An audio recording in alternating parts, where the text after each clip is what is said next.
Gentlemen, boys and girls, we are the Millie Goats. It is episode 266. It is July 13th, 2025. Let us be the first to wish you and yours a happy National Beans and Franks Day. Beans and Franks. Didn't really eat a lot of those whenever I was growing up. But what I did like to do is put hot dogs in my mac and cheese, though. Now, that was absolute fire. Those who disagree, go yell at a wall. Nobody cares. For those of you who don't know, we are the Millie Goats Podcast. If you're just now new listening to the show, we talk sports, we talk trash, we talk everything. We appreciate everybody for tuning in. We record in front of a live studio audience. Look what the cat drug in. It is Butch P, fresh off, ripping golf balls all over the course, I presume. Yes. Okay. It's Beans and Franks Day, dude. Yeah. Did you eat beans and Franks whenever you were growing up? I was just saying I did not. I preferred mac and cheese and Franks. Hot dogs and your mac and cheese, dude. No, I was a beans and Frank kid. I don't have anything against it. I just didn't eat that much of it.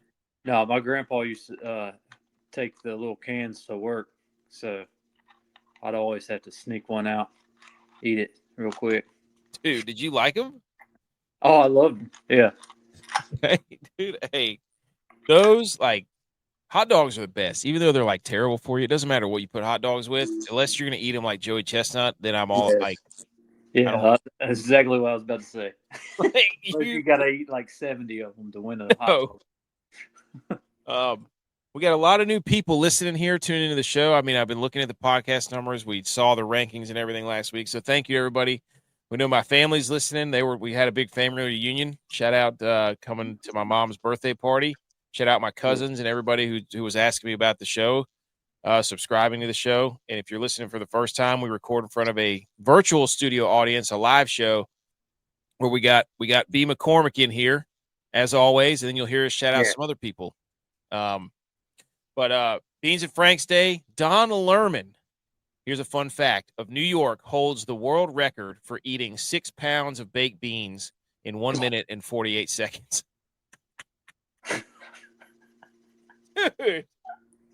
Dude, so what was he like the ending of Dennis the Menace? Dude. Remember when that kid was just kept feeding them? You remember Matilda when that kid had to eat the chocolate cake? Oh, God. Sat there and made him eat the whole chocolate cake. How about the guy who was the Oilers fan who ate 2 pounds of baked beans to try to get the Oilers through the Stanley Cup? This guy, he's got his work cut out for him. You're talking about 1 minute and 48. Joey Chestnut. Speaking of Joey Chestnut and hot dogs, dude. Collaboration. Don Lerman, Joey Chestnut. Chestnut's eating hot dogs. This guy's eating beans. Beans and Franks Day. Dude. I mean, how do we pay? Who do we pay to get that to happen, dude? Who do we pay? Them two. Come on. So shout out everybody who's tuning in. Also, 6 weeks till football, dude. What? 6 weeks. 6 weeks. 40. I think it's 40 days. It's either 39 or 40 days. I can't remember.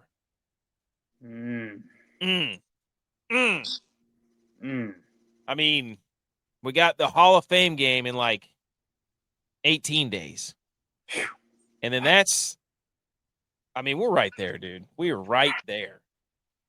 Football is so back. Training camp started. But yes. On the show, we've got Salute Your Sports Sundays. We're going to talk some headlines, some Wimbledon, some college football, some Scottish Open, some NFL camps. Talk a little bit of DraftKings DFS, how that turned out for us. We got Hang the Banners, but we also have some other fun stuff we're going to talk about. I just want to start with this. We were traveling from where we live back to Raleigh, and when we got through Raleigh into Greensboro, we stopped and played Top Golf. My family and my son, my daughter, my wife, all of us played Top Golf for the first time together. Am I a jerk for showing absolutely no mercy? I sent you the picture, Butch. Probably depends on who you ask. True. Good point. You ask them, maybe. You ask me, you're just trying to play the game. Hey, I play to win the game. Herm Edwards, dude. I mean, you're like the opposite of the SEC. You had no competition. Dude, I got something for that later. Yeah, we're talking about the SEC. Oh, where's Tex? Oh no, I got to try to get this. We didn't. You know what we forgot to do? He had his OL offensive line coach rankings, and he didn't refine them for me. I have the picture, but he didn't. We didn't get an official. So if you're listening and you were expecting that today, we gotta fine tooth that thing. He sent like a maybe Wednesday. Yeah, he sent so many. That list was so massive. I was like, I can't even do this. I think I was driving at the time. Yeah. So it was like nothing against him, but no, it was an incredible list. But we gotta have him refine that to his top 10. So if you're listening, and that'll be, like I said, we'll do that at a later date. But I just had it. I just saw it in my notes. Like every coach in the nation on that thing. Yeah, it was every offensive line coach. So that's how deep we go here. But yeah, he so Top Golf, everybody by name now. He probably does. Top Golf, I absolutely torched it was fun though. It was a good time. We had a good time. My son loves it. He wants to go back. And then we went to the Museum of Natural History, and I saw one of the funniest things I've ever seen. We were going up. That thing's like 6 levels in Raleigh, and we went to the very top, and it was the arthropod zoo. Oh, nice. Okay, so like insects, Yeah. Guess who sponsors it? I don't know. Terminix.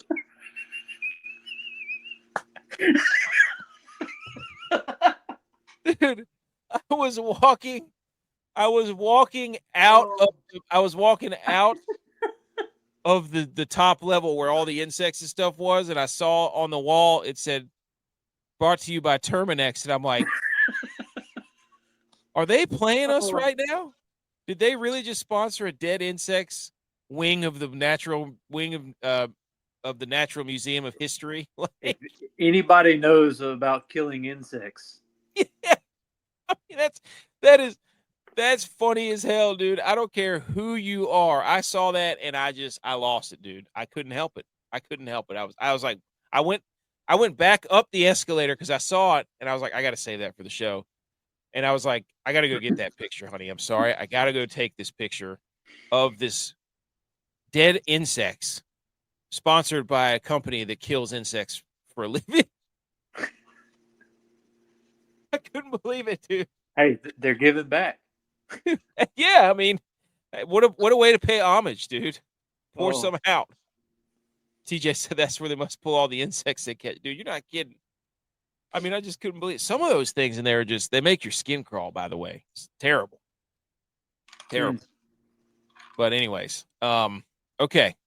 So we talked about what we're about to get into. We have national news that we have to address, Butch P. This is the world's in a crazy place right now. So we have to give our take on the geopolitical climate of the world. Okay?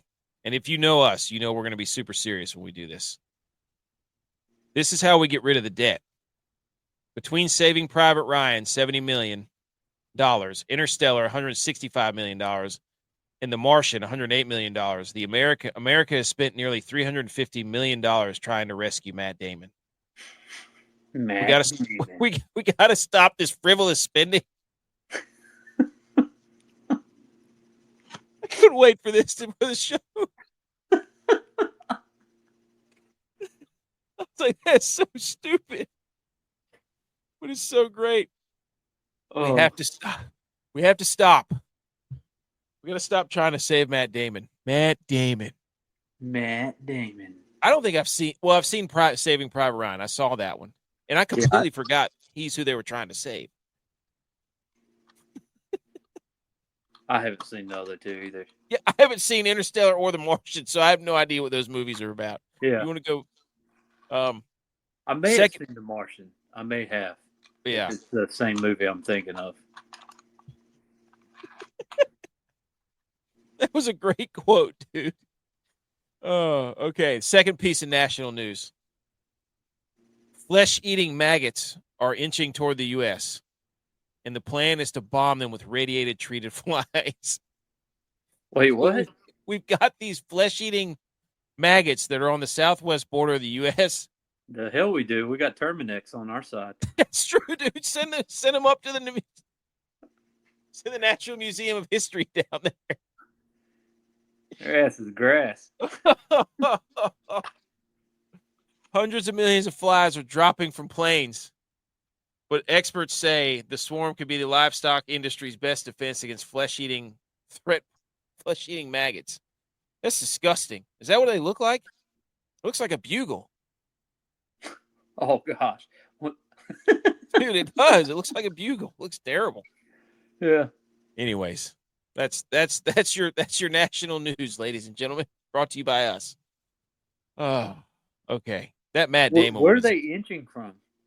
I don't. What does it say? They're.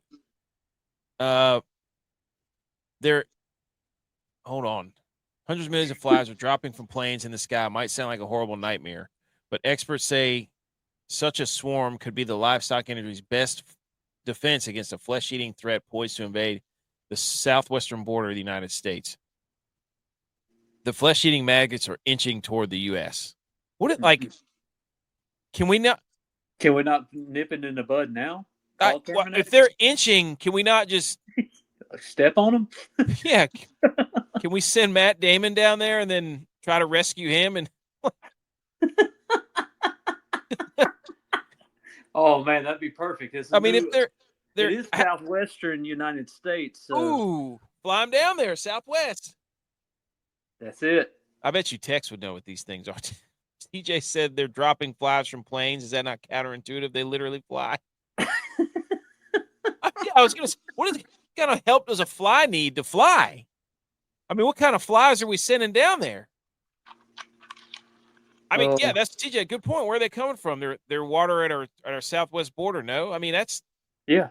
If they're inching and this is our best defense, is we come up with a bunch of flies. We're idiots.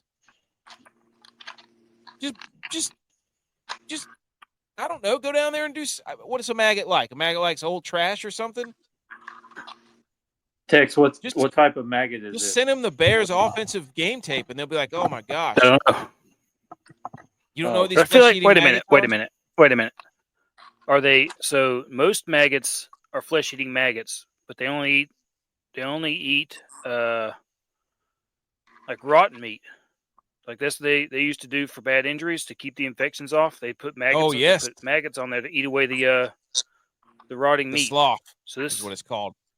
This necrotic. So I'm not sure. Are they saying it eats live tissue? I don't know. Let's send it. You know what we do? Make them play in the SEC. They ain't played nobody, Paul. Yeah, that's what I say. Hey, let's see how they do against this SEC football schedule, pal. Oh, how about that? Hey, stick them in a microwave. They're inching. That's our best defense with flies. That's it. Tex, did you see this? Between Saving Private Ryan, Interstellar, and The Martian, America has spent nearly $350 million trying to rescue Matt Damon. They need to just send Will Smith. He saves the world every movie he's in. You know what I want this Rothmus guy, to calculate how much money we spent trying to catch Leonardo DiCaprio. That's great. You can't. Catch Me If You Can, Wolf of Wall Street. What's another movie? What's the one where he was all alone in like the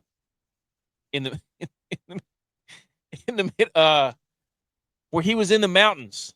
The Covenant, it's the something where he finds. Is that the one he won the Oscars for? Yes. Yeah. Revenant. There you go. Yeah. Revenant. Yes. Revenant. He just said make a play in SEC schedule. Dude, you ever want to one up somebody? Just anybody's trying to beat you, just tell them to play an SEC schedule. Argument over. Oh, Tex, by the way, guess who sponsors the Arthropod Zoo in Raleigh? Check it out, dude. I caught this picture. It's interesting. Oh, I can't. That's just hilarious, dude. That's just incredible marketing. Okay. Oh, that was a good laugh to start the show. That's what we're all about. That's news right there. All right, everybody, we're gonna salute some sports if I can find it. I keep changing the format on this stuff. Everybody,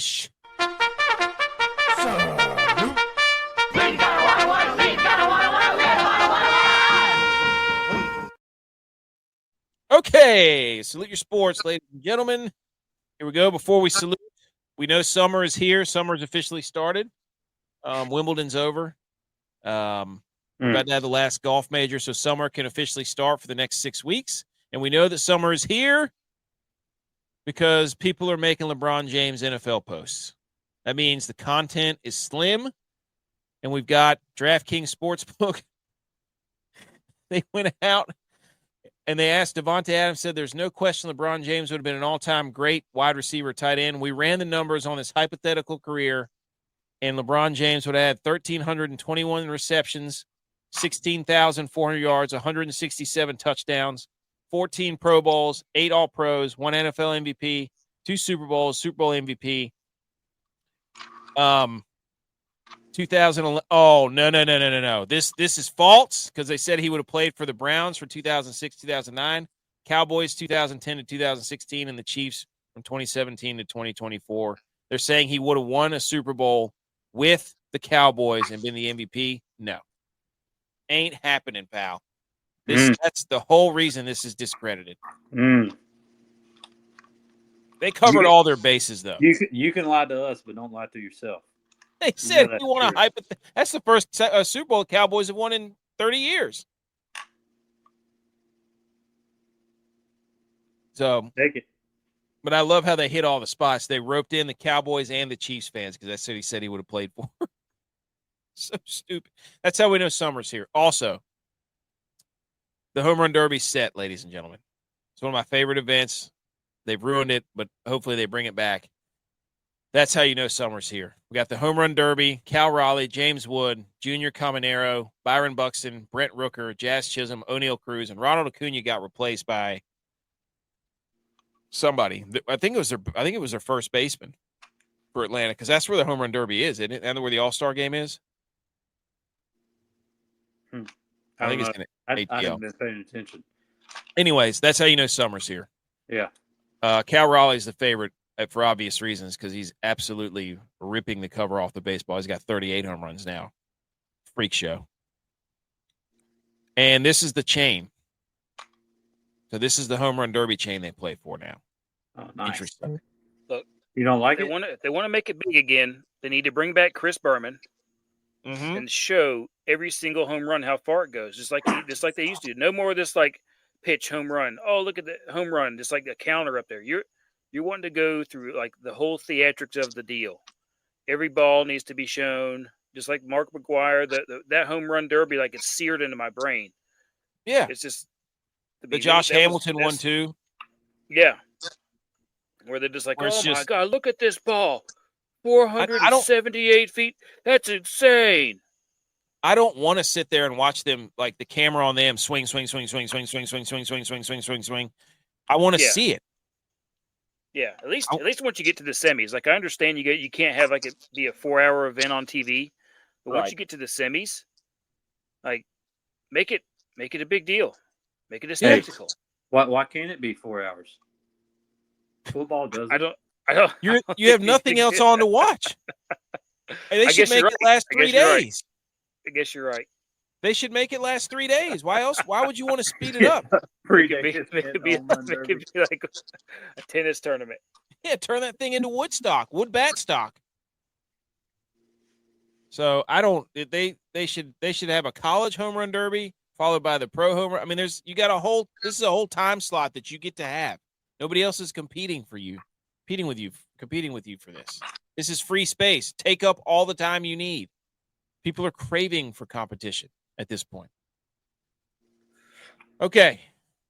Number one headline we're going to talk about. NFL camps, no one wants to play. Wimbledon, we've got just one of the greatest rivalries ever. And then the Scottish Open. The USA is back. Shout out J-Bye for that one.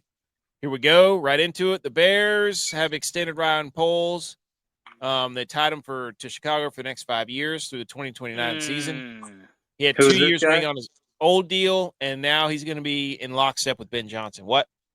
Who is this? The GM for the Bears. Oh, they locked him up?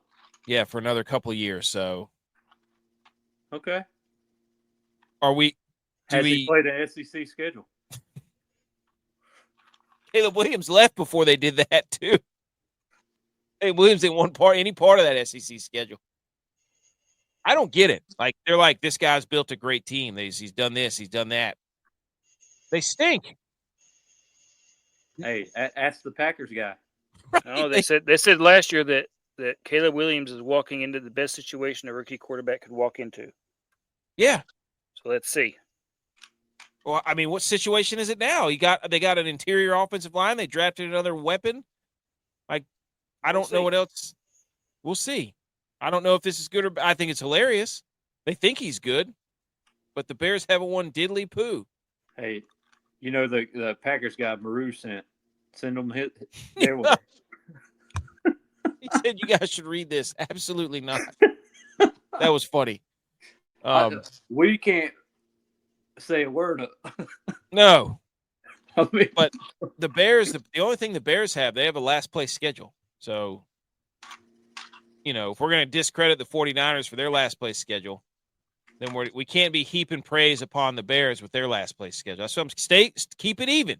Keep it even. That's all I'm saying. The deadline for some training camps started. I think the Chargers started. Also, shout out Jim Harbaugh. He put all the players' accolades they've ever had in jersey patches on their practice jerseys. He's bringing back the old football. Yeah, you know what he wanted to do? Stickers. Probably, yes. He wanted to bring back the helmet stickers, and the league was probably like, "No, Jim, you can't do that." And he goes, "You know what I'm gonna do? I'm gonna get a stupidly large patch and put all their accolades on it." That's exactly what he did. But you're exactly right. He wanted to put the helmet stickers on so bad. So bad. I don't blame him. No, me either. So, but anyways, the deadline for the Chargers rookies to report is upon us, and second-round wide receiver Trey Harris is officially a holdout with 30, listen to this, 30 of the 32 second-round picks unsigned because of a disagreement over guaranteed money. Harris makes the first official stand. Isn't that crazy? 30 of the 30 to the Carson Schlesinger, Jaden Higgins. Carson Schlesinger was a linebacker out of UCLA that signed with the Browns. Jaden Higgins was the second pick in the second round as a wide receiver out of Iowa State. He signed with the Texans. Everybody after that, the first and second pick of the second round, has not signed. I think the Browns guy. I think it might be all of them because the guarantees, the way that they wrote the contract, are different than they have been in the past. So it sounds like something's going on across the league with how they're trying to do these new guarantees. Well, the guy Jaden Higgins from Iowa State got fully. I saw right before we came on. He's got fully guaranteed money. What'd you say, Butch? Higgins is nice. Yeah, he got fully guaranteed money from Houston. Yeah. It just sounds like there's something going on with how they're doing these contracts now. Second rounder. I think that all those guys are kind of like banding together saying don't sign unless it changes for everybody. Well, they have two guys. It's kind of what it sounds like here.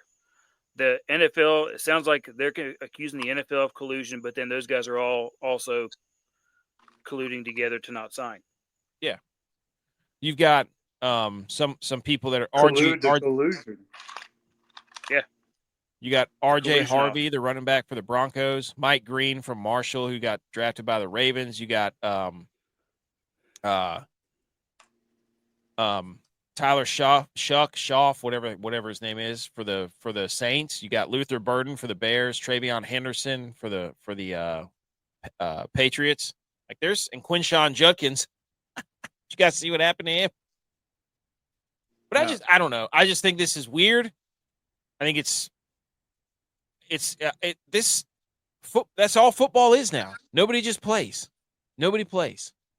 Just everybody just sits out, never practices, never plays. NIL this, like, and then they all sit around and do nothing for weeks. They get a little deconditioned, and then they pull a hammy as soon as they come back or strain their calf, and then they're like, "We gotta not play anymore because we just shut up." You can't sit out and not do anything and then expect to go out there and play. I don't care if you're holding out for money or not. Like, I don't understand this. But this is NIL. These are like the first rounds of NIL guys, isn't it? Coming through. That's it. But it's all about the money. Yeah. And it's hard to be like, oh, I want the players to get their money. Like, of course you do. But at the same time, it's like eventually, come on. Anyways. And breaking news for the second year in a row, their second-round pick, the Cleveland Browns' second-round pick, Quinshon Judkins, arrested for domestic violence. Not great if you're a Browns fan. Did he sign his contract for guaranteed money? He hasn't signed. Mistake. Also mistake to be an idiot like he is. Hey, don't do that, guy. Don't be a moron. So I think it was in Fort Lauderdale, wherever that is. But anyways, NFL training camps, I think more start this coming week. So we'll see what else happens. We'll see how many people get hurt. But anywho. Okay, on to tennis. Anything else on NFL training camp, boys? No? Okay. On to Wimbledon. Did you know Wimbledon's old tennis balls help save wildlife? These little yellow spheres are now cozy homes for some of Britain's tiniest creatures. Some little mouse that they recycle these balls for, and these little mice live inside of them. What? How about that, huh? That's ridiculous. They make a nice little home for these mice, dude. Well, come on. Mice would live in anything that you sit out there. But now they have tennis balls. Okay. I mean, is it an upgrade from what they had before? That I don't know, but if they prefer to live in this, then it must be insulated. I think it's warm. I think because it's rubber and furry that it might be a little more warm than what they're used to. How many bathrooms do they have? Here's the issue with these things. Good point. There's a neon yellow ball, and if a predator sees this thing go into the neon yellow ball, pretty much a dead giveaway that we might start losing these mice because they're basically sending them out there and, flash up bobbers, like ringing a dinner bell for these predators, right? I mean, part of a mouse's thing is that they're small on the ground. You can't really see them. Well, now you've completely derailed their camouflage. Put them out there in freaking chartreuse yellow like your Bill Dance. So saving the wildlife may not be for the mice; it's for the predator. They're sitting ducks now, or they're sitting mice, really. Because Yeah. All right. Okay. Well, here's some more Wimbledon news. Wimbledon strawberries. This is what we want to figure out about the strawberries. I had no idea about strawberries. They're handpicked each morning. They arrive by 9 a.m. And any strawberries that don't get eaten at Wimbledon that day are turned into jam with a fresh batch arriving the next day. That's what all the strawberries are about. Those look really good, though. You know what the difference between jelly and jam is? Yep, and we're not going to say it on this show.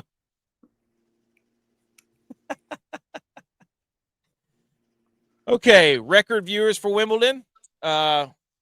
It's the highest in 6 years for the quarterfinals, so I didn't even get to see what the semifinals are, but it's up 25%, so there you go. Good for Wimbledon. The cheapest ticket on the secondary market to watch Sinner versus Alcaraz was selling for $20,000 or more. Whoa. $20,000 or more to get on the grounds at Wimbledon to watch these two play against each other today. So who That's was crazy. in the crowd? Do what? Celebs? I guess. Like Seal was there. I saw Seal. Okay, celeb. Yeah, especially after that Mountain Dew commercial. Remember when he was half like so that's crazy, dude. $20,000. Shout out Jannik Sinner. He makes Italian history as the first Italian to win a Wimbledon singles title. Oh, wow. How about that? He had a crazy run, too. He got suspended for performance-enhancing drugs, like, I can't remember how many years ago. But, yeah. So can we trust that this is real? We're going to find out. The second,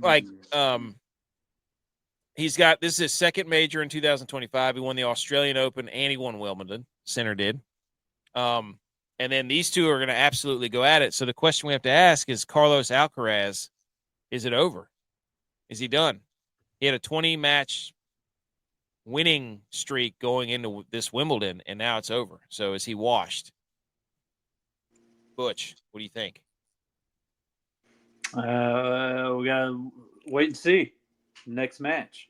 Good point. I think it's the U.S. Open. Ooh. Yeah. Yeah, there you go. Yeah, there you go.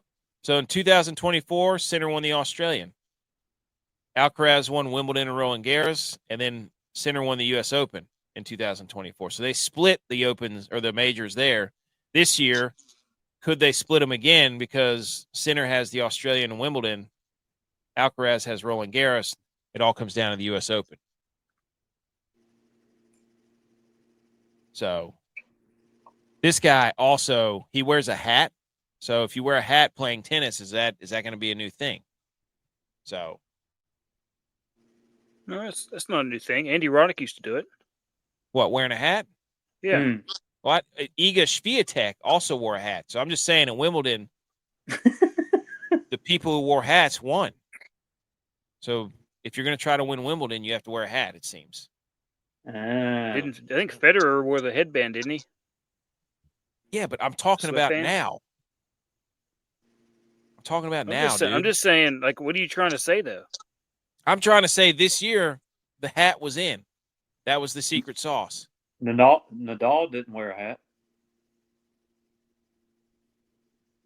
Did he wear a sweatband, too? Dude, somebody's going to be wearing a sweatband and a hat soon. Backwards hat with a sweatband. Maybe they should just put a bill on the sweatband. Oh! Now that would be good. You want to get us good, dude. You come up with one of those. Nobody can take Texas' idea there. That's right. I don't know how that even work.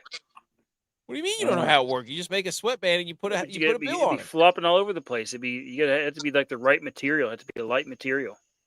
Yeah, you're right. You know, they make those little visors with the bungee cords on the back that kind of crinkle up like the pig's tail. They can make a sweatband. You could just put the Bills logo on it. Yeah, but the thing about it is, I don't know how you like a visor has like a stiff backing so it doesn't fly up. Yeah. No, those flip visors are. Maybe we're just talking about a visor here. That's what we're talking about. Okay, tennis talk. Jannik Sinner, after 100 Grand Slam matches in men's singles since 2000, Jannik Sinner has 81 wins, second behind Rafael Nadal. They got Djokovic with a hat there, and he just doesn't – he's a guy that doesn't wear a hat too often. He'll switch on and off with the hat. So we got 2 headbands, 2 hats, and one guy who doesn't wear a hat. So. And then in the ladies, our ladies lost, guys. Our lady lost. Anisimova, she lost in the finals to Swiatek. Yeah, she got. But she did have a lot of issues. She left the sport in 2023. Her father passed away in 2019. She had a lot of injuries. And then she made her way all the way back. So Shout out to her. Oh yeah, shout out there, Anisimova. And Swiatek, the lady who ate a bunch of strawberries and cream and pasta, she won $4.9 million after a 57-minute Wimbledon final. Wow, she did. Whoa, she did put it on her, didn't she? Yeah. Woo. Sinner put it on Alcaraz too. So, whoa, she needs to make a protein bar that's strawberries and cream pasta flavored right now. All right, moving on to the Scottish Open. Chris Gotterup, dude. Chris Gotterup going over across the pond when the USA needed a win. He went out there just right in Rory McIlroy's face, right in his own backyard, and went out there and won what? By 2? Uh-oh. Butch went dark. 0 Butch 30. Yep, 0 Butch 30. Yeah. Dude, what were you about to say, Butch? Power went out. Did it really? My power's out. Oh, Butch's power's out. Well, what do you think about Chris Gotterup? Now my Roomba's driving around the house. Oh, dude, Pat Damon's coming for you. Chris Gotterup wins. I think he won by 2. So they tried to hose him. Yeah, he won by 2. So he was at 15 under. Rory was at 13 under with Pang at 13 under, and then Fitzpatrick and Højgaard, and then Justin Rose. So on and so forth. You can look at these. Scotty Scheffler, another top 10. Oh, wow, he's so terrible, this and that. But Chris Gotterup, I think he set the course record early on, and he gave America a win whenever we needed it most. We lost in Wimbledon twice because we were in the semifinals in tennis, and then the finals for the women in tennis. We lost those. We lost the Gold Cup to Mexico. We lost the Four Nations. So Chris Gotterup put the country on his back and said, I will take this team in this country over the seas or overseas and get this win in Scotland, and there's nothing anybody can do about it.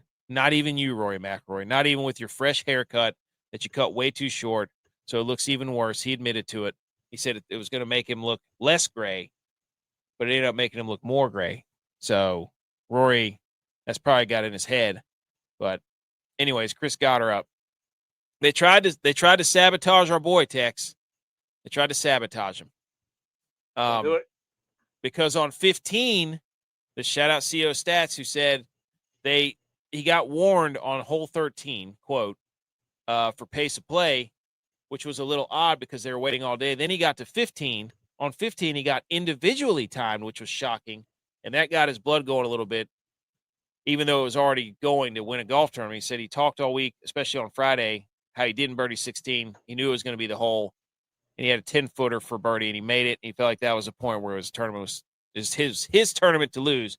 But the big question is why did they only single him out on the 15th hole and not Rory and not anybody else? They were trying to sabotage our boy, and that's pretty much well documented.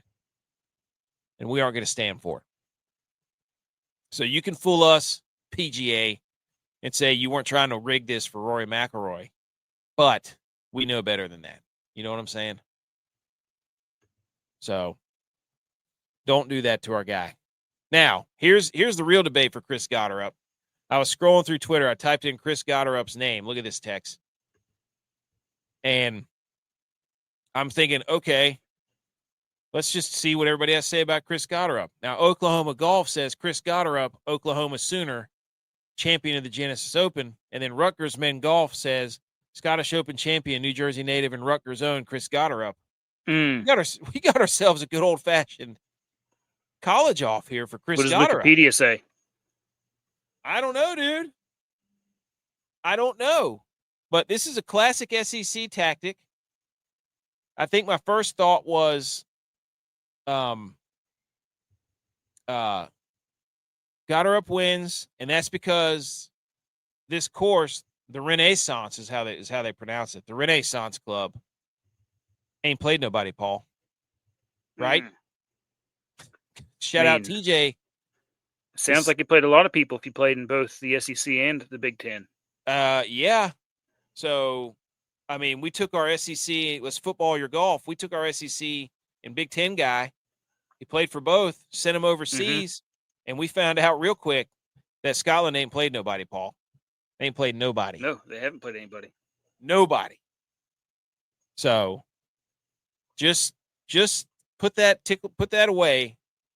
Chris Gotterup putting the Big Ten and the SEC on his patch. Get him a Jim Harbaugh jersey. Going over to Scotland and saying, look, we play SEC and Big Ten football around here. We're not scared. We're not scared of these links. Also, shout out Chris Gotterup, his last 10 starts, dude.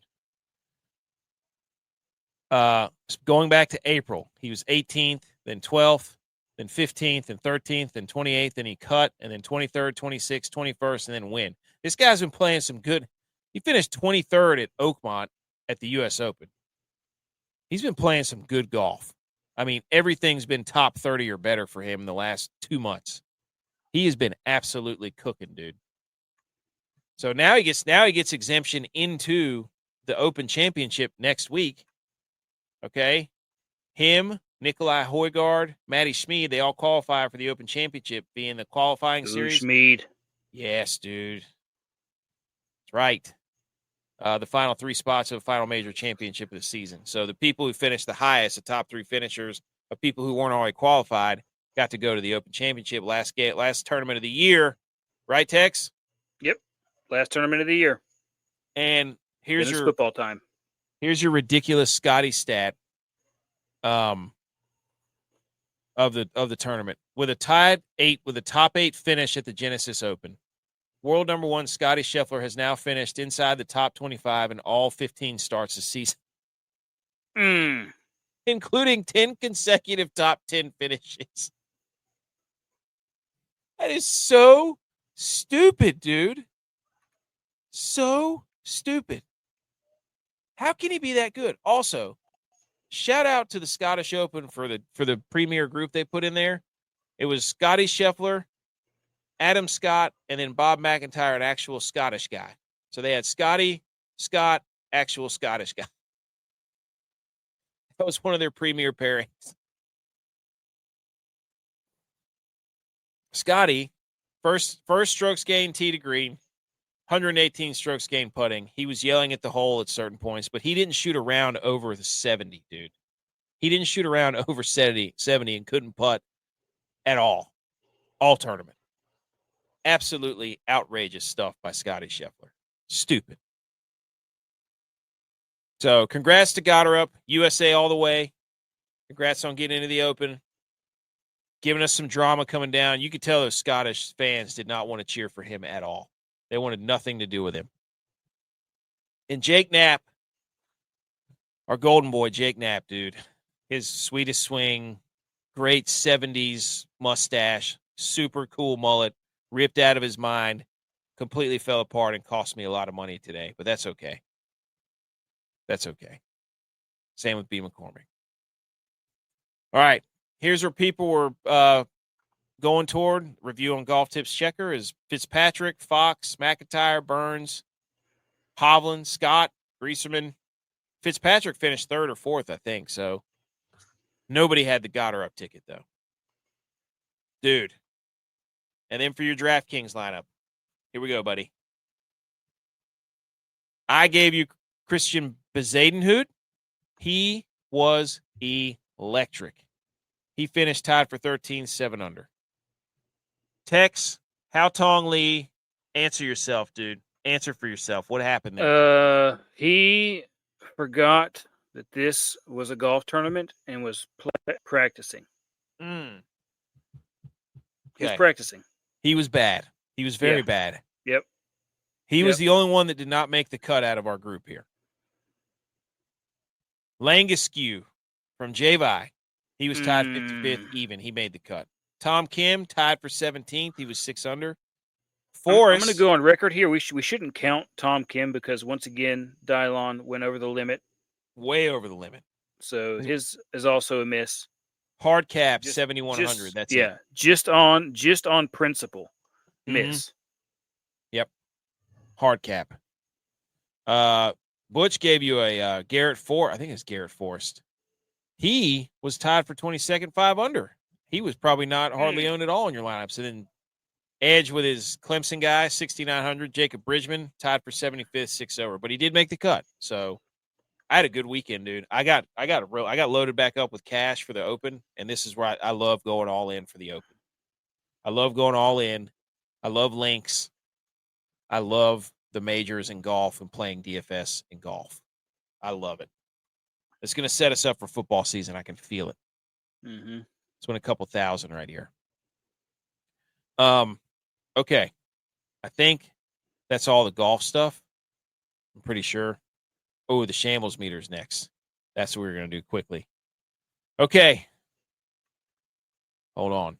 The Shambles Meter. Everybody knows about the Shambles Meter. Number 4, which is this is a picture of the Shambles Meter. If you're listening to the podcast, looks like a protractor. And if you look to the left, that's in the green. You're not in shambles. If you move to the right, it goes to the red, and you're in more shambles. And if you get to the highest level, you're RG3 eating a croissant in France. Number 4 is Clemson. Clemson is on the Shambles Meter. Number 3 are the Bills and the Cowboys. They are on the Shambles Meter. Number 2 is the golf fight guy from the other day. Number 1 are beers at the American Century Championship, that golf tournament that all the other athletes play at. So without further ado, let's go over these. Number 4, Clemson on the Shambles Meter. Should they have an all-purple helmet? Tex. I mean, they absolutely should. Yeah. They haven't deserved to wear orange in years. Exactly. I mean, it's a shame. Edge, our resident Clemson fan. I mean, didn't they lose to Syracuse last year? I'm pretty sure they did. I think they lost. Yeah. I mean, they haven't won an orange off in probably 5 years at least. I could be wrong. I'm gonna double check myself here. Double check it. But I don't think a primary orange battle, Clemson hasn't won one of those in years. We need somebody to do the math. Yeah, and now they lost to Texas for sure. This is from College Football Home. At College Football Home, they came up with a purple helmet, and it's like at this point they have to. So it's not up to us. You know what I mean? Yeah, I mean, if you lose your orange that many times in a row, you earn your orange. Right. So, okay. Number 3. They didn't play them last year. Okay. They did play Texas and lost to Texas. So that's last orange one. So let me go back to 2023. I'm pretty sure they lost to a bowl game in Tennessee. Yeah. Yeah. They lost to Miami. Lost to Miami, another orange team. Orange. Lost to Miami. Okay, so let's see here. Let's see how long has it been since they beat an orange team? Yeah. I mean, this is not. They lost to Tennessee in the bowl game in 2022. Damn it, we know ball. How did I know that? Because we know ball. Okay, they beat Miami and Syracuse in 2022. So I guess. Okay. I guess 3 years ago they had the right, but they've lost it since. 3 years. Yeah, it's been 3 years since they beat an orange team. Been 3 years. That's pathetic. Yeah, that's pathetic. As far as I'm concerned, that's. I say yes, purple helmets until they get their orange back. I mean, yeah. I mean, it's the only thing you can do. There's nothing else you can do. You can't go 3 years without being an orange team, and then you can't parade around like you're the all orange. You can't have your color of orange be a quote unquote primary color whenever you don't do the primary thing you're trying to do in football, which is win. Right. Yeah. Okay. All right. I'm 100% in agreement with that. All purple. I think Edge, defend yourself. Yeah. All right. You're free to come on the show and defend this helmet. Yeah. B. McCormick agrees. He said, tell him, these are the rules. Number 3, top 25 games since 2000, according to Frank Schwab. Number 1 is Patriots versus Seahawks in the Super Bowl where they didn't run the ball. Number 2 is that divisional round with Bills Chiefs, which was freaking incredible. Patriots versus Falcons, and they have an Eagles photo there for some reason. But I was perusing through this list, and the 49ers are on here like 3 or 4 times, at least. The Bills are on here only once. You know what team is not on here in the top 25s of this NFL games of this quarter century? That, ladies and gentlemen, would be the Dallas Cowboys. The Dallas Cowboys haven't played a top 25 meaningful football game in over a quarter century, pal, and it's right here in front of your face. You cannot deny that Clemson and the Cowboys are playing meaningless football. Meaningless. Where are they at on this list, Tex? Huh? Who made this list? Frank Schwab.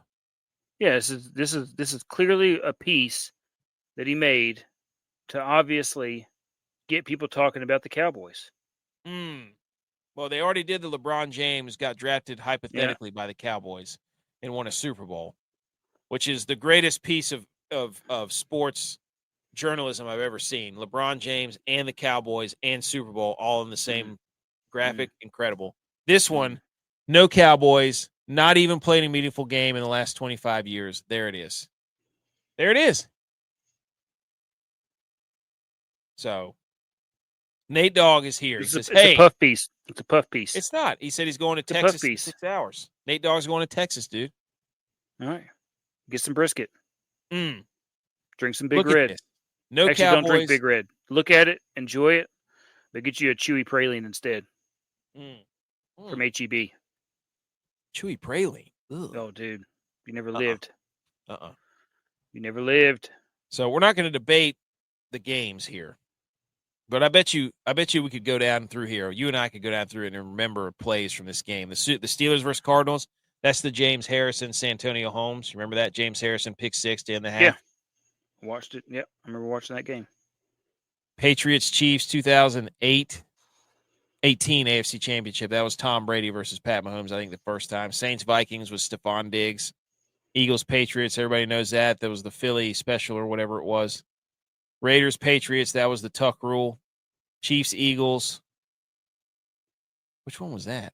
I don't know. Saints 49ers, that was Vernon Davis over the middle. 49ers Seahawks, that was terrible. NFC Championship, that was Crabtree and Richard Sherman. Was that? What year was that? 2013. Me and Virus might have been there. We might have been at that game. In Seattle? No, that was in Seattle. Okay. Yeah. We went to a game in San Francisco. Maybe it was the regular season game that year because it was I'm pretty sure it was 2013. Yeah. Maybe it was the regular season game, the last regular season game between the two of them. We could sit here and go through every single one of these. You know what I'm saying? Yeah. Everybody's getting ready for football, man. It's like, all right.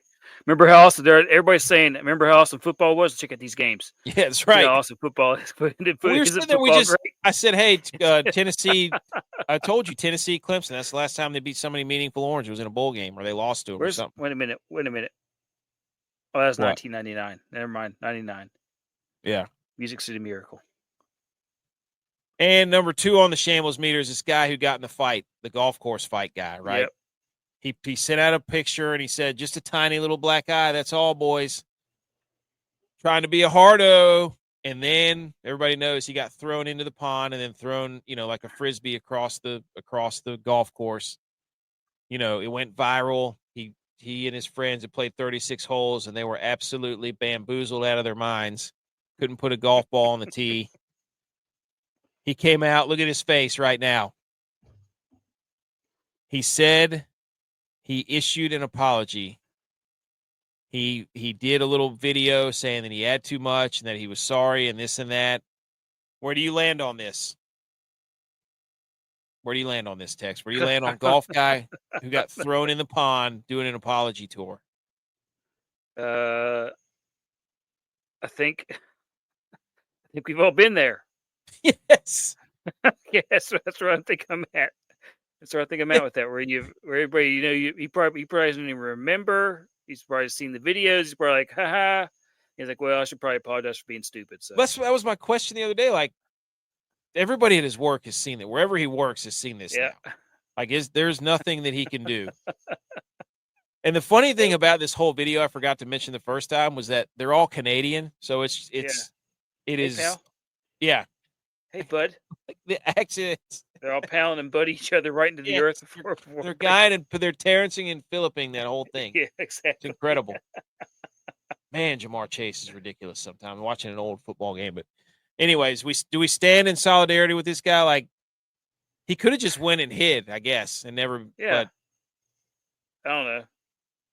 whatever. I guess whatever. I guess whatever it. All right, move on. That's kind of, I was like, okay.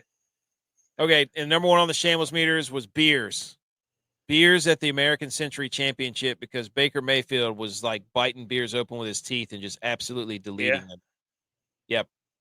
This fan had a Browns jersey on. It was Baker Mayfield. So they're in Shambles meter. So, all right. I think that's all the Shambles meter we have. So let's get out of here. Let's do the let's do some football music, huh? Let's do the football drop. Football, yay, yay. Okay, Tex. Here we go. Mm-hmm. It's the SEC preview. We're doing divisional rounds for the NFL on Wednesdays, and we had the idea. Mm-hmm. We started counting on our hands and our fingers, and we were like, Power 4, okay. Then we do Group of 5. Okay, that's 5 weeks of football coverage for college. Oh, wait. Then the next week is a preview show for football. Huh? Let's go. We got 6 weeks till college football. So the first conference we're going to talk about is the SEC. We have some hold on. We have some data here from Pro Football Focus on the odds to make the 2025 college football playoff. This is the conference everybody talks about. This is the one everybody's already giving passes to by pre-ranking everyone in the preseason polls, this and that, BS. Georgia right now has the highest percentage at 57 to make the college football playoff, followed by Texas, then Missouri, then Ole Miss, then Alabama. So that's your top 5 out of the SEC. Tex, what do you think about these rankings from Pro Football Focus? You're our SEC guy, dude. I mean, I can't believe that they have Texas A&M that low, but Florida. Okay. But I guess I got to go back through and look at their schedules. I don't know. Maybe that's why they got them so low. Oh, I actually have the schedules. Funny you should mention that. I have an Who's Florida got and where they got them at? That's the question. I like that. That's your initial reaction. That's your gut reaction. I like gut reactions. I think LSU's probably about right. South Carolina maybe South Carolina's a little low. I don't know. I got to look at their schedule. I think Missouri's right, because if I've looked at their schedule and I'm like, man, they really got a shot to do something here. Should we pull up their schedule? Just on the schedule. Who had the highest recruiting ranking in the SEC this past year or this past spring or whatever? Take a guess.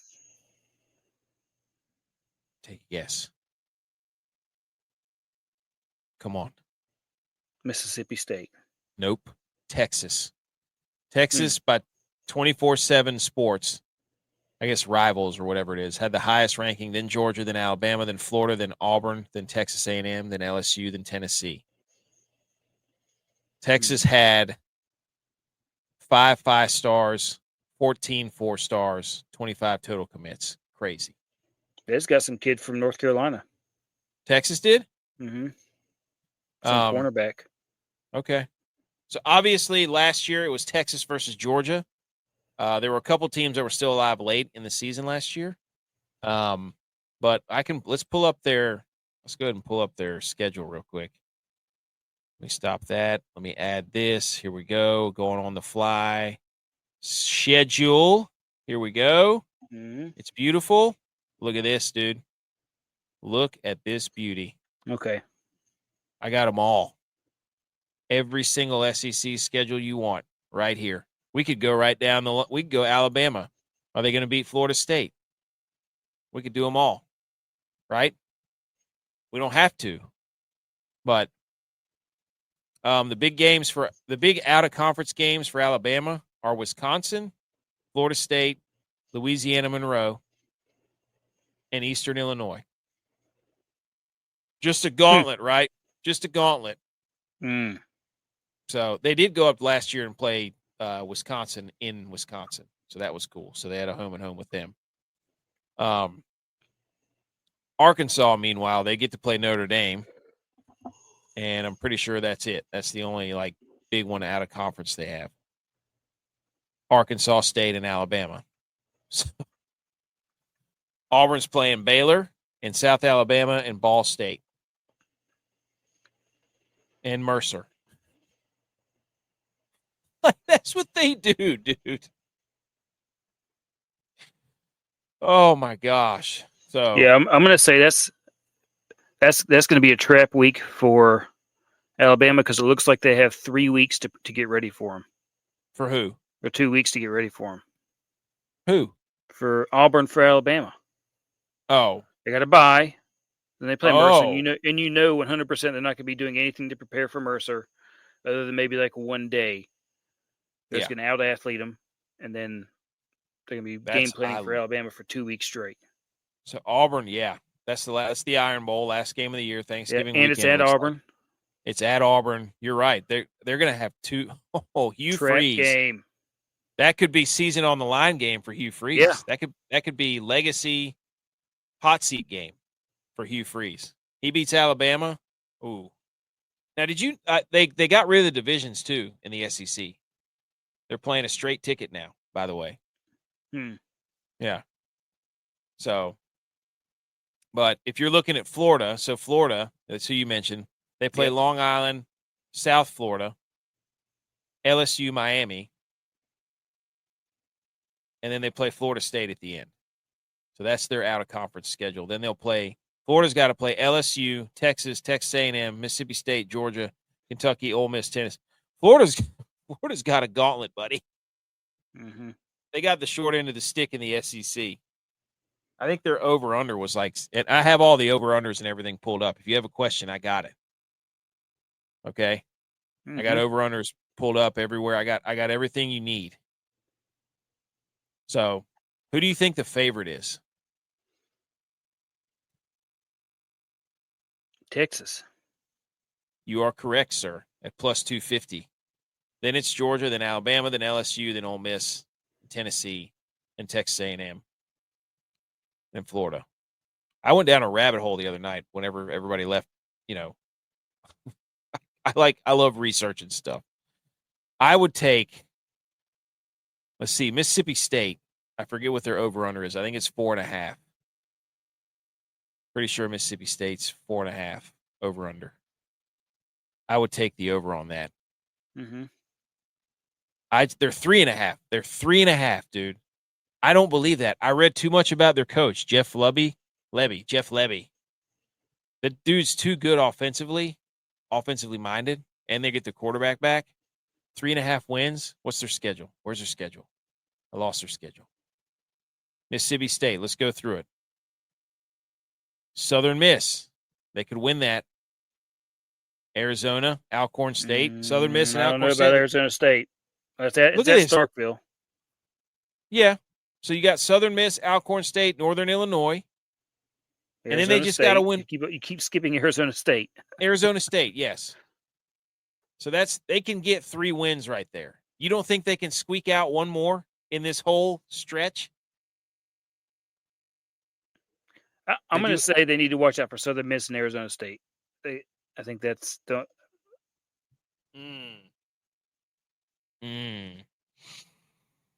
3.5, dude. I'm telling you, this is a guy's second year. He's an offensive guru. He's been a top 5 offensive coordinator in offense over the last, I don't know how many years.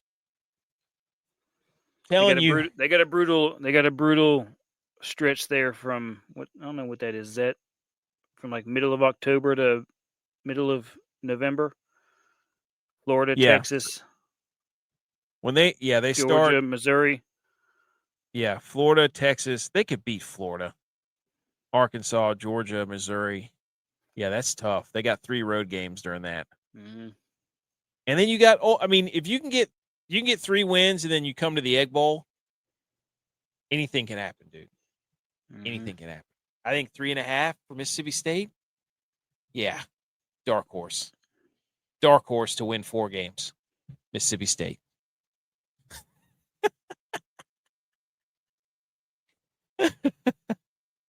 Any other schedules you want to look at?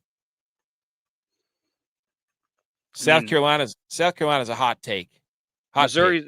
I mean, whenever we go through Missouri, whenever we go through our picks, I'll go through Missouri's. Okay. Okay. The other thing I wanted Sports Illustrated put out their projected records. You want to run through those real quick? Yeah. Talk some football. So they've got Texas at 10-2. Okay. Top overall defense. They have a massive front 7 apparently, and they get Arch Manning, but they have 4 new offensive linemen coming up front. That should worry people. That should be worrisome, Tex. You're a football guy. You know it all starts up front. Does 10-2 look right to you? Yeah, that feels right. That Okay. feels right. I would say 11-1, but they're saying they're built on defense. That's their thing. Yeah. So Arch Manning is going to get carried by defense. We'll see. Number 2, they had Georgia at 10-2 as well. They only have 7 returning starters. Well, hang on. Go back to the schedule. Let's just look at that part. Okay. Those two top 2, 10-2. Okay, back at the schedule. Go back to Texas. We'll go to Texas first. Texas has Ohio State, San Jose State, UTEP, Sam Houston, Florida, Oklahoma, Kentucky, Mississippi State, Vanderbilt, Georgia, Arkansas, Texas A&M. Who they say they're going to lose to? Ohio State, probably. No. Revenge game. I bet you Ohio State and Georgia are the 2 they're saying they're going to lose to. If I had to bet, I bet you if they said they were going to lose 2 games, it was going to be to Georgia and Ohio State. Well, then who's Georgia going to lose to? They were 10-2 also. Okay, then let's go up to look at that.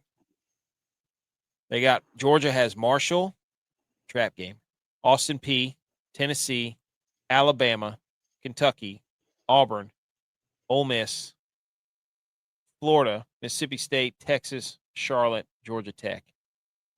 So I'm assuming they've got them losing to probably Tennessee. And Georgia Tech. They got hosed last year, Georgia Tech. Yeah, they did. Mississippi State. They did. Mississippi State, lock of the century, over 3.5. Lock of the millennium. Millennium Falcon, travel back in time. Go get Luke Skywalker. Lightsaber this bet into your wall that Han Solo was frozen in. Mississippi State, over 3.5. Jeff Lebby. Lebby. I might take that there, AK. Let's go, baby. 4. They can do it. Yeah, just look at that schedule. Look at that. You Yeah. mean to tell me they can't be 3-1 at September 20th?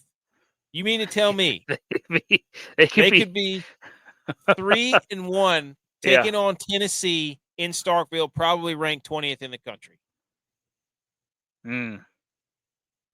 That's all you need is a little mo. I don't know why. The reason I was like, who the hell is Jeff Lebby? And I just went down this. Do you know why I got so the length of Jeff Lebby's contract? That's what got me going. I was like, who the hell is Jeff Lebby? And then I started reading his bio and everything. Mississippi law prohibits state employees from receiving contracts more than 4 years. So officially, any coach that gets hired by Mississippi or Mississippi State, they can't have a contract more than 4 years because they're a state employee. Isn't that crazy? That's crazy. Wild. So, okay. So there we go. We got that going. We just went through Georgia's and Texas and predicted their losses. We don't have to go through every single SEC team, but like the top 5. No, I just wanted to go through those 2 to figure out who they said they were going to lose to. Alabama is 9-3. That's what they're predicting them. They have a big question at quarterback because they don't have Jalen Milroe. They do have a lot of, again, strong interior linemen, elite receivers, and a gifted defense that returns 7 starters. They do have – I don't worry about Kalen DeBoer because he's a pretty creative offensive mind. I think Jalen Milroe being gone might be a good thing for them, actually, because they don't have to make it all about Jalen Milroe. I think it'll actually be good for them. If they're returning that many stars on defense, they might be scary. But going back to Georgia, the Gunnar Stockton guy, the only thing I can remember of Gunnar Stockton is when he got his freaking face caved in the SEC championship. Yeah. You remember that? Yeah. Oh, my gosh, dude. He got, like, just his bell completely wrong. Unbelievable. But anyways, and then they've got Tennessee finishing 4th at 9-3. The Nico guy, get him out of here. They lost their best back, Dylan Sampson. The defense should be pretty good. So, trouble on the offensive line for Tennessee. And then 5th, they got Ole Miss. Well, they got them at +6. Who? Mississippi State. What? Team to win 6+. No. Where does it? This one from Sports Illustrated's got them at over 3.5, or maybe that's just what they're. Yeah, I wouldn't take 6. Hell no. Absolutely not. That's +300. That's no. Don't do that. I got excited about 3.5. Texas A&M 8-4. Anybody else you want to predict the schedule for in the SEC? Texas A&M is going to have all offensive line starters coming back, and How one of many the games? best backfields. What's Vanderbilt at? Vanderbilt? Yeah. With their Texas A&M got that guy from NC State, Concepcion. So their big question is that the quarterback they got, Marcel Reed. LSU at 7-8-4. Hot seat Brian Kelly. Oh yeah, if he goes 8-4, he's out. Done. Auburn 7-5. Hugh Freeze, hot seat. Consecutive losing seasons for them. They got the quarterback from Oklahoma. I don't really. That guy was not. He's not that good, anyways. No offense. Come on the show. And then the guy everybody loves, Lenora Sellers. Their defense is completely decimated. So we'll have to see what old Beamer's gotten in store. Oklahoma's picked to go 10th. Who cares? Vanderbilt, where are they at? What were you saying? There's Missouri, 7-5. Whole bunch of offensive stars gone. They have a lot of defensive returners, though, or starters returning. Florida looking terrible. Arkansas, old Sam Pittman somehow still there. Did you know, dude? You want to hear a funny stat? Mark Stoops for Kentucky is the longest tenured SEC coach. Yeah, but I don't know who. I think they're kind of stuck with him because where else do you go? Well, yeah, I agree. Because he does. I mean, I think every year, I feel like he overperforms every year. Mm-hmm. And then here's Vanderbilt. They got him at going 5-7. So they've got Diego Pavia. He's back. But they're not very good across the line of scrimmage. So, and if you're there's Mississippi State, dude. Come on. It's one of the top 10 hardest schedules in the country. Yeah. Not great, Bob. Any other schedules we want to look at? Let's see. Alabama. Did we look at theirs? Yeah, we did. No, let's go through our things, and then we can go. Then we can pull up a schedule if we need to. Okay. Good call. Let me stop sharing this. Let me get back to the screen here. I love this. I love predicting things. We got to make sure well, that's why we make these graphics so we can save them. Okay. Here we go. Without further ado, here's our predictions for the SEC. Tex, go ahead. Go ahead. We have winners So and we have surprise. I had overall the winner of the SEC to beat Texas. Classic you. They're going to run the table. I don't care what ESPN said, but they're 10-2. Get out of here with that revenge game against Ohio State. Revenge game against Georgia. That's crazy that they play Ohio State the first game of the year. That's insane. Ryan Day will not have that team ready to play. He needs 4 weeks to prepare. He needs 4 weeks. He won't have that team ready. Nope. They're replacing. Well, they had a lot of talent last year. Ohio State did. They got a new QB and everything. But so you're surprised. It's going to be Mizzou. Okay. Because of their schedule. They play Central Arkansas, Kansas, UL Lafayette, South Carolina, UMass. Yeah.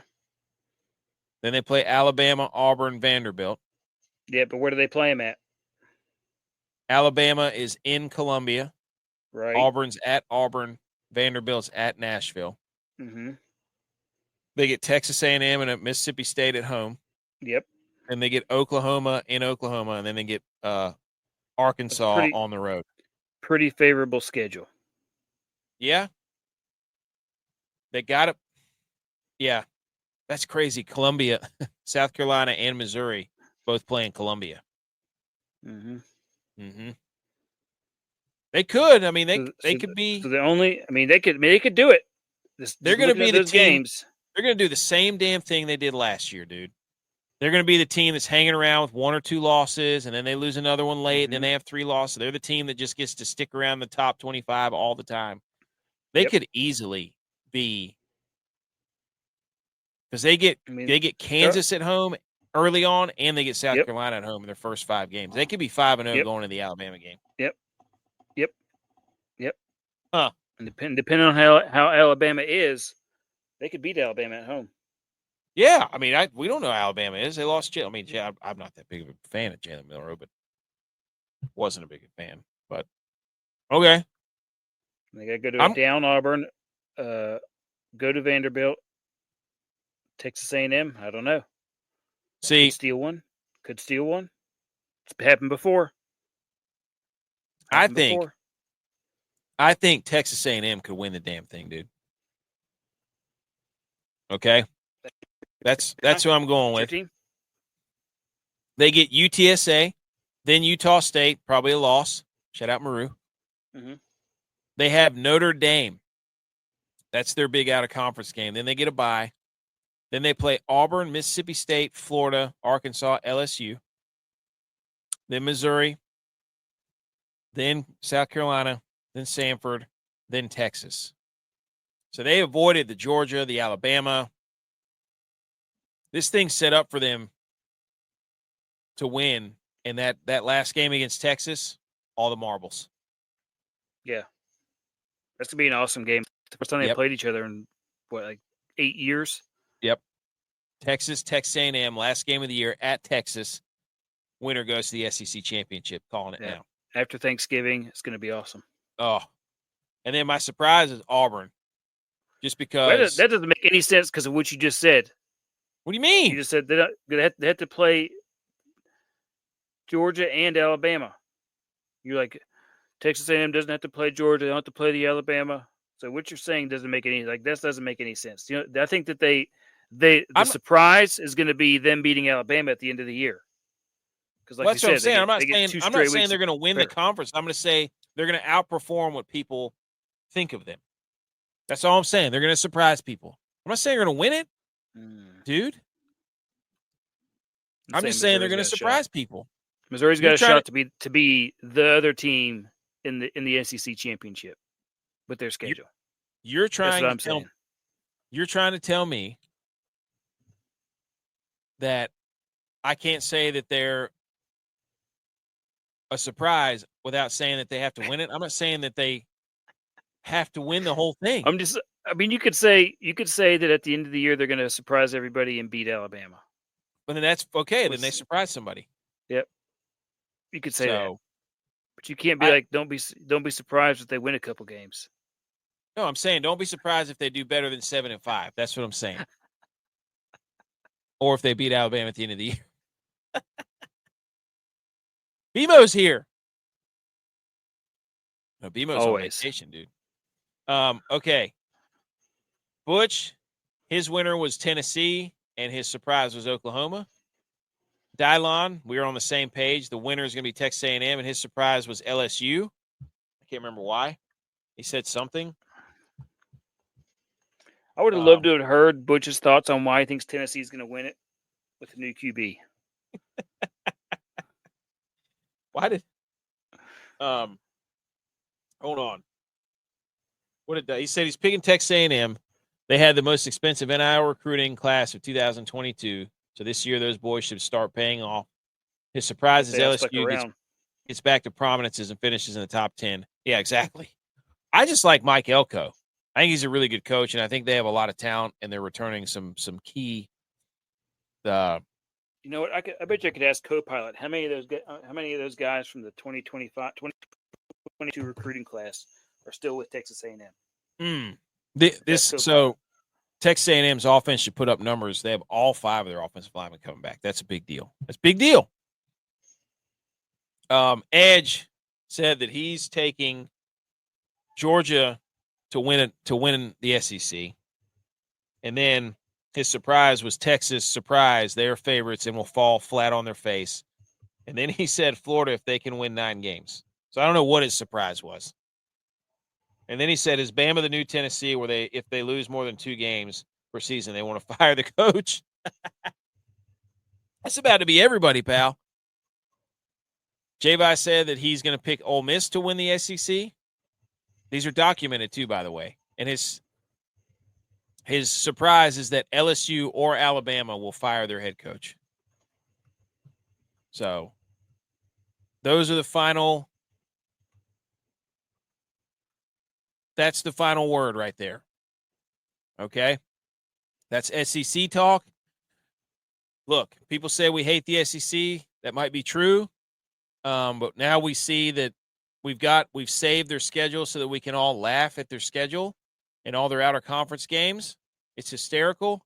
They get to play 3 schools from, Marshall, Austin P, and Charlotte, good for Georgia. They play them and then they, get the benefit of everybody being ranked in the rest of their way. So absolute nonsense. Oklahoma is playing Illinois State, Michigan, Temple, Kent State. They get 3 teams that are just – they schedule 1 out-of-conference game that's actually worth anything. So, outrageous. Oh, baby, South Carolina, Virginia Tech, August 31st. Let's freaking go, man. So, only 16 of those guys who were with Texas A&M. Sorry, they had 30 kids sign that year. Only 16 of the original 30 are left. So over half. Yeah. That's not bad given the modern climate of college football. Hey, you forgot your offensive line rankings too. We're going to have to do that Wednesday. I've got it pulled up. Well, do you want to do it right now, or do you want to do it? Do you want to spend more time on it and make it a whole deal? Wednesday. What you mean by that? Well, we can make it. We don't have to do the entire 107. We need to make a top 10. We got to consolidate. I've got top 10. I've already got a top 7. Well, you haven't sent it to me where I can share it on the screen. That's why we need to save it, probably. Okay. All right. Does that make sense? Yep. Okay. Well, I guess it'd be a top 5 with 2 honorable mentions. Okay. Well, you send them to me. We'll make a graphic, and then we'll talk about it. Okay. That has been SEC talk. We did enough. We didn't really say anything too mean. How many teams do you think they get in the playoff? 4? SEC? Yep. I don't even know what the format is anymore. Minimum of 3. Probably. The two teams who are in it, and then the one team that got so it'll be like Texas, Georgia, Missouri.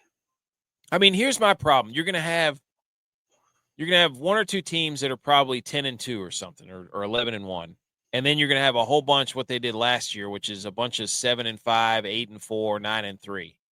And you're going to be in the same damn predicament. Like, we can't keep having that where they, quote-unquote, beat each other up, but they only play Louisiana Tech, Southeastern Louisiana, and Western Kentucky. And all we have to judge them off of is one out-of-conference game versus a Power 5 opponent. And then they get to sit there and claim, oh, my God, we played the hardest schedule. Well, yeah, we don't know what your schedule is whenever all your teams are playing Ball State. I'm looking at the schedule, Mercer, South Alabama. Like, come on. Infuriating. Anyways. All right, let's do some Hang the Banners, and then we will be ready to go. Everybody, shh.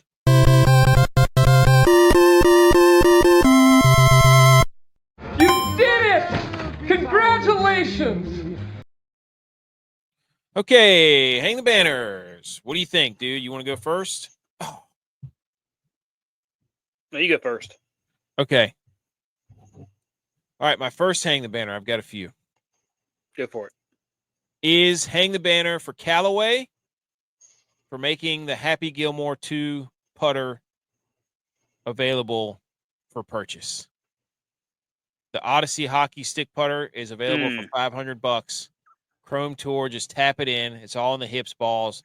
$59 have dropped. They got a whole setup here for Happy Gilmore, and it is. I really want one of these putters. I don't know that I would ever spend $500 on a putter unless I had just a ridiculous amount of money. But that is absolutely insane. That putter right there. You know what I'm saying? So that's my first Hang the Banner. Do you have a Hang the Banner? You want me to keep going? I have more. My Hang the Banner is for the Mets' first-round draft pick. Okay. He's the same guy who, whenever he hit a triple, snorted the line off of third base line. You guys remember that? I think I did the Hang the Banner on him years ago. Whenever he did that a couple years back. Yep. Yep. So coming full circle, first-round draft pick, snorted. That's the guy who snorted the line. Got in all kinds of trouble for it. Hang the Banner. Where did he go? Yeah, he had to issue an apology. He was like the guy He did. Yep. That doesn't reflect who I am and this and this. Like, buddy, you're with the boys. Some fun. Yeah, he's having some fun with the boys. You thought you were with the boys. You were with the boys. There's a lot more cameras now that are around when you're with the boys. So good for him not letting that hold him back. Okay. My second Hang the Banner goes out to Cal Raleigh because he's en route to a pre-All-Star break historic moment. Players with 38 home runs before the All-Star break. Barry Bonds, 39 in 2001. Cal Raleigh, 38 in 2025. That's right. Boom. And then my third Hang the Banner is for Jimmy Graham because he's sailing across the Arctic Ocean.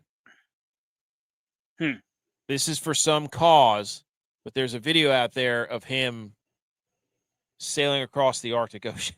I don't know what he's doing, but it's pretty ridiculous. He said it's been raining nonstop for 24 hours, no sun for 72 hours.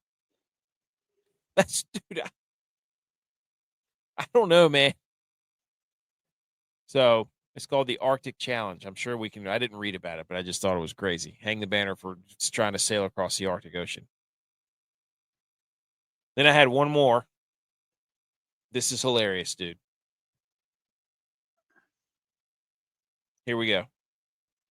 My last Hang the Banner is for the jockey races.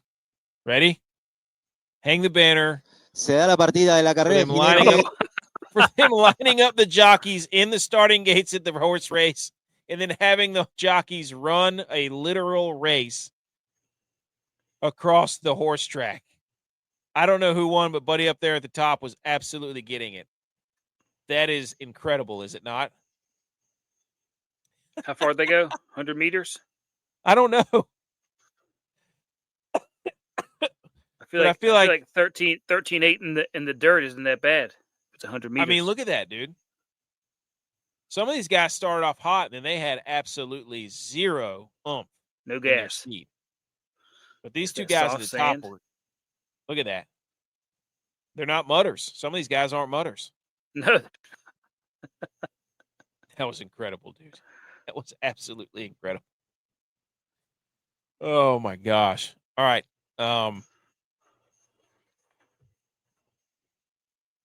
Here we go. That's it. I don't have anything else. Do you have anything else? Nope. Okay. There's somebody who's doing the whole Pacific Ocean. The group of guys, two guys doing the whole Pacific Ocean. Same thing as Jimmy Graham. There was also a guy who went from Oregon down to Hawaii. He just took a sailboat, Oregon to Hawaii. Okay. Ladies and gentlemen, that has been episode 266. Thanks for tagging along. If you're just tuning in late, we had a whole bunch of people tune in late here. Then you can go back and check out either the rerun of the live show or check out the podcast. And if you are listening to the podcast, subscribe and leave a review. That would be awesome. And rate the show. But until then, we will come back next time with an offensive line coach rankings. And then we will talk about one of the AFC divisions before we and the British Open, our last golf tournament of the year. So everybody have a nice beginning of the week.